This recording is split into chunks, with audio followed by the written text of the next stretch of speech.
Selamat siang Bapak dan Ibu, ada yang bisa saya bantu? Selamat siang Ibu. Ini kakek saya Ani dan saya Dayu, cucu dari kakek Ani. Oh gitu, baik. Ya, perkenalkan saya Maria Maria yang saat ini bertugas sebagai konselor gizi di puskesmas ini. Sebelumnya, kalau boleh saya tahu berapa ya usia Bapaknya? Saya kira-kira 70 tahun Ibu. Oh, 70 tahun ya. Sebelumnya, apakah ada keluhan sehingga ke periksa gizi? Ya Ibu, jadi akhir-akhir ini tuh saya rasa badan saya tuh gemuk, terus kalau buat jalan sebentar itu udah capek, ngos-ngosan gitu. Terus letih juga, habis itu ngantuk terus bawaannya, tapi waktu ditidurin tuh nggak bisa tidur. Nah terus kemarin tuh saya nyoba deh nonton TV gitu, terus melihat ada diet. Tapi dietnya itu saya takut, soalnya saya ada mah, takutnya nanti kalau ikut diet gitu malah kamu. Gitu. Sebelumnya untuk berat badan dan tinggi badannya berapa ya?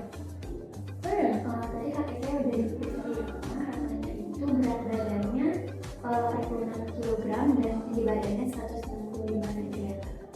Oh begitu, baik. Ya, untuk berat badan Bapaknya 86 kg dan tinggi badannya 165 cm begitu ya Bu? Oke.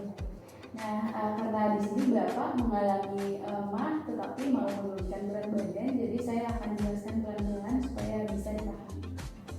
Nah, ini Ibu dan Bapak, karena berdasarkan tinggi badan dan berat badan Bapak, sebenarnya Bapak ini sudah masuk dalam kategori obesitas atau berat begitu. Nah, seharusnya untuk berat badan normalnya itu ada di angka 65 sampai 70 kg gitu. Nah, jadi karena obesitas ini mempengaruhi kualitas tidur dan juga bisa membuat Bapak mudah lelah sehingga bisa memperburuk juga mah juga seperti itu. Kalau boleh tahu obesitas itu apa ya Bu? Nah, jadi obesitas itu adalah penumpukan lemak atau gemukan di tubuh yang dapat mengganggu kondisi kesehatan Bapak. Nah, untuk kegemukan ini sendiri kalau dibiarkan bisa menjadi pemicu penyakit lain seperti penyakit jantung, diabetes, dan juga hipertensi dan penyakit lainnya begitu Pak. Nah, untuk obesitas ini Bapak harus jaga pola makannya, berat badannya juga, kualitas tidurnya, dan juga harus sering olahraga gitu.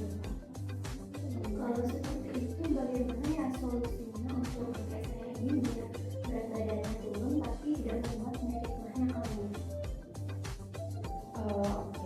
Jadi karena Bapaknya ingin menurunkan berat badan tetapi memiliki kondisi mah, jadi harus dilakukan secara bertahap agar kondisi kesehatan Bapak bisa aman gitu ya Bu. Nah, saya sarankan untuk bisa makan 3 kali sehari tapi dalam porsi kecil dan harus sering makan begitu kayak dan satu hari harus makan 3 kali pagi, siang, dan malam. Nah, Pak, makan paginya itu bisa dari jam 6 sampai 7 pagi begitu juga dengan makan malam harus dari jam 6 sampai 7 malam begitu. Sedangkan untuk makan siangnya itu bisa dari jam 12 siang sampai 1 siang begitu. Nah, setelah makan berat ini bisa diselingi dengan makan makanan ringan atau kayak makan buah-buahan gitu. Berarti nggak apa-apa ya Bu ya kalau makannya banyak, yang penting dalam porsi kecil gitu. Berarti nggak apa-apa ya Bu kalau makannya banyak tapi dalam porsi yang kecil gitu. Ya betul, itu tidak apa-apa Pak. Nah, saya sarankan harus makan makanan yang tinggi serat seperti sayuran hijau, buah-buahan juga. Tapi buah-buahan di sini pilih yang buah-buah segar gitu ya. Nanti ibunya tolong pilihin buah-buahan, sayur-sayuran itu yang harus yang segar untuk Bapaknya. Gitu. Ya, dan juga kalau ada kacang-kacangan itu juga bisa dikonsumsi gitu ya Pak. Nah, dan juga saya sarankan untuk hindari makan makanan yang memicu mah, itu bisa terjadi kayak seperti makanan pedas, asam, dan juga gorengan itu sebaik mungkin harus dihindari gitu. Dan juga untuk minum kopi, teh, dan minuman bersodanya itu jika Bapak mengkonsumsi sebaiknya saya sarankan untuk tidak lagi dikonsumsi atau sebaiknya dibatasi saja dulu seperti itu. Baik Bu, nanti saya coba. Oke, baik. Nah, saran lainnya mungkin Bapak juga bisa mengkonsumsi protein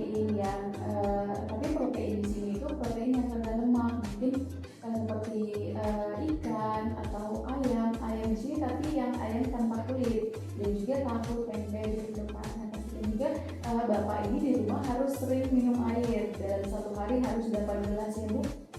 Tolong dipastikan untuk asupan makanan dan minuman bapaknya itu harus bagus, harus terjaga. Kalau untuk aktivitas fisiknya itu bagaimana ya Bu? Ya, kalau untuk aktivitas fisik mungkin dalam satu hari bisa dimulai dulu dengan jalan kaki minimal 30 menit per hari. Dan juga saya sarankan harus tidur yang cukup. Dalam satu hari harus setidaknya 7-8 jam harus memiliki kualitas tidur yang cukup seperti itu. Dan juga saya sarankan karena Bapak sekarang sudah lansia, jangan serta-serta siapa ya, harus bahagia di masa tua seperti itu. Ada saran lain nggak misalnya? Ya, mungkin untuk saran lainnya sepertinya sudah tidak ada, cukup ditaati saja dulu saran-saran yang tadi sudah saya sampaikan. Dan untuk 2 minggu ke depan tolong kesini lagi ya Pak ya, supaya kami bisa memantau gimana kondisi perubahan kesehatan dari Ibu dan mohon maaf dari Bapak. Baik Ibu, terima kasih atas semua saran-sarannya, dan untuk saran itu akan saya akan ke Bapak. Mungkin ada lagi yang mau ditanyakan? Ya sudah cukup sih Bu. Mungkin dari kami sudah cukup. Kami Izin pamit ya Bu ya. Terima kasih banyak Ibu. Ya, sama-sama. Nanti saya ingatkan lagi untuk 2 minggu lagi harus kesini ya Ibu Bapak. Nanti mungkin untuk kesini didampingi sama Ibu lagi ya, biar untuk kondisi dari Bapaknya bisa dijelaskan ke Ibu saja, karena kan sudah Ibu yang datang ke sini pertama kalinya, sehingga biar bisa nyambung juga untuk selidasnya. Oke, baik. Baik, Terima kasih. terima kasih. Iya, terima kasih. Baik Bu.